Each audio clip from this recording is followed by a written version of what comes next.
All right, so here's the goal for the presentation. Give you a few lessons that I've learned to take you from wherever you are to a little closer to wherever you want to go with this presentation. I'm so good at content. There's the little man. Okay, great. So disclaimer, again, never done this. I also didn't want to be famous or known for a very long time. There's me saying I want to be rich, not famous. But several experiences changed my mind, so I'll walk you through this really quickly. So when Kylie, do you remember this when Kylie was announced that she was a billionaire? Well, that's what I felt like that day. I was like, what am I doing wrong? And then The Rock, killing it, and then boom, he's got a $2 billion plus tequila brand that he was able to launch off his organic audience. Conor McGregor, $600 million with Proper 12. It's probably grown since now. Huda, now is a $1 billion brand. And so I can be a little slow sometimes, but I could kind of read the writing on the wall. So there's the writing on the wall. But I didn't want to build an e-commerce brand because all those were e-commerce physical products brands, and I was like, it's not my vibe. I already did that once. It's not my favorite of the businesses that we've done. So I still kind of dragged my feet a little bit. And that's when I heard this guy, Nomad Capitalist, who teaches people to not be U.S. citizens. That's not the point, but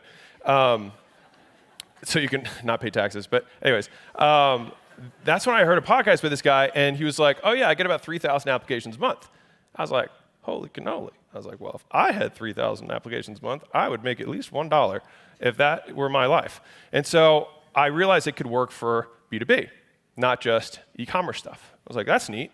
And then I heard Neil Patel was doing $100 million a year doing B2B agency services, all off inbound. I was like, okay, this might make sense.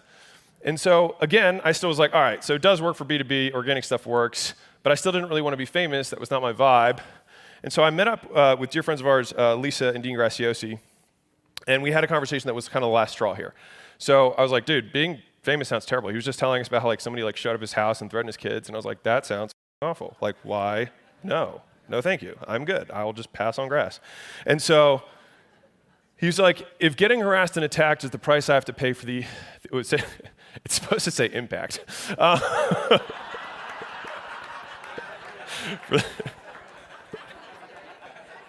That was perfect. For the impact that I want to have, then I'd pay that price every time, which totally takes away from the impact of that message. But